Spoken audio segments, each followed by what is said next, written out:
still alive.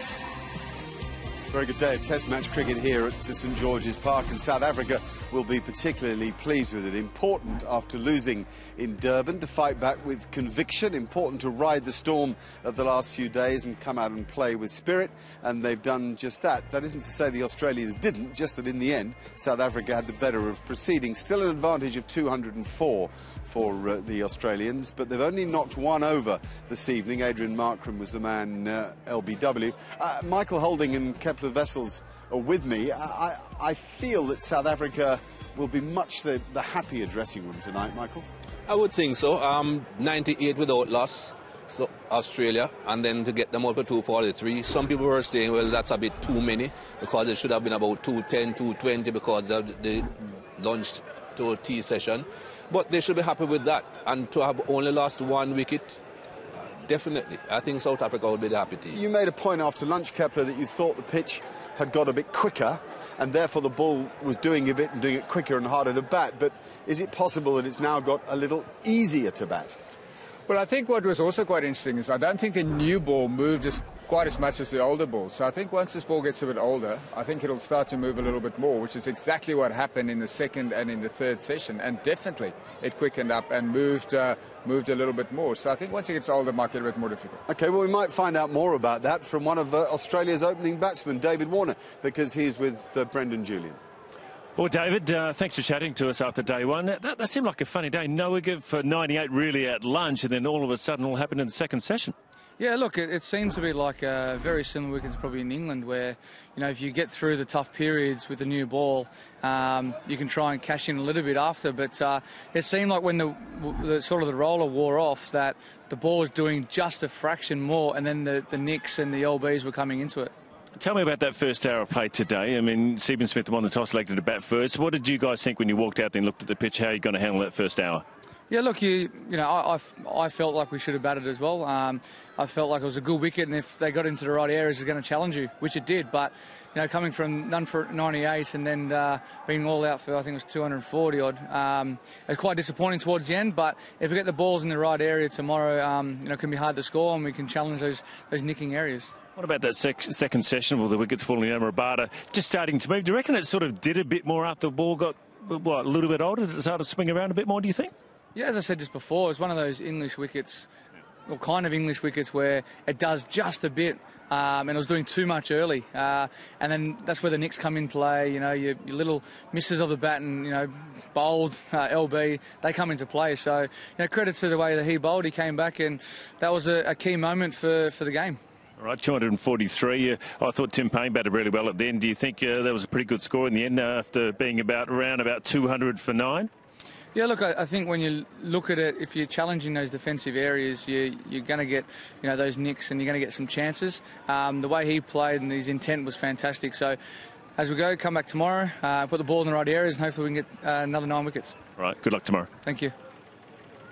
Yeah, he played well. What are the attributes you think make him the player he is, Kepler? Well, I think what's happened is changed his game quite a bit. He used to be very instinctive, just play shots and be aggressive. But I think now he's got a very good, solid defence. I think his shot selection is good. He leaves the ball well outside off stuff.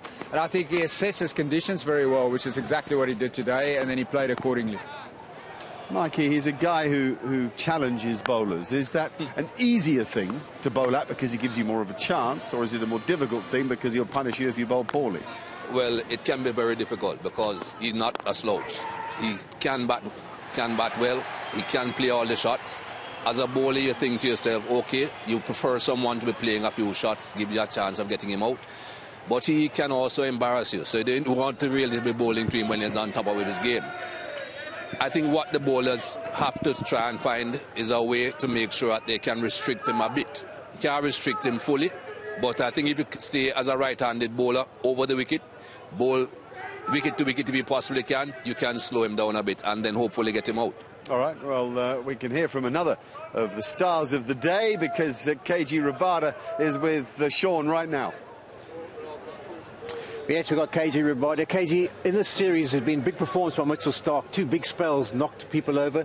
Today it was your turn. 5 for 96. You must have really enjoyed that. Yeah, it was good. Yeah, we needed to put up a fight here in this test match. I'm just glad that I can contribute. Yeah, it was quite tough out there, but I'm glad that we pulled it off as a bowlers. Okay, let's take it through KG's day. You lose the toss, you're in the field. What are your thoughts? Is there a bit of a greenery there? You think you can make things happen? Well, before the toss, we weren't sure what we wanted to do. People were debating it. There was a whole debacle. I remember even speaking to you and Kepler, and you guys reckon we should bowl. Either way, I reckon we would have been happy because it was overcast, and generally you just want to bat first in a test match. So, yeah, it turned out great.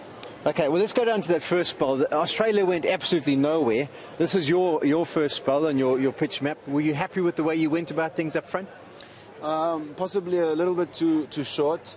A lot of balls weren't hitting the stumps, or we needed more balls hitting the stumps. It was a bit of slow nip, not much swing, but I think we're happy with the first hour. The positive is that we dried them out, but we did create some chances. We were a bit unlucky. However, we're happy. Okay, the second spell, obviously, I don't know if you were trying to force the issue, but went for a few boundaries. Talk us through that one. Yeah, we wanted to get David Warner out, and we thought going around the wicket was a good idea. I just got my length wrong, completely wrong there. And obviously, David Warner is a good player, and he's just going to capitalize on anything that's slightly off or remotely off. That's what happens when you play against good players. So in the second innings, you need to make sure that we're on our areas, and if he's playing, we're happy. That one edge, you took this third slip out and you put him into the covers and it went straight through. Was that you were starting to feel a bit frustrated with that? Yeah, exactly. But that's just the way cricket goes. It's a funny game. Another day you could be on form, scoring runs or taking wicket, and another day the complete opposite happens. However, going into the second innings, we're confident in what areas we should hit to both the openers. Okay, then 10 overs, 0 for 47, then this presents itself. Just before the tea break and just after, fantastic bowling performance by you.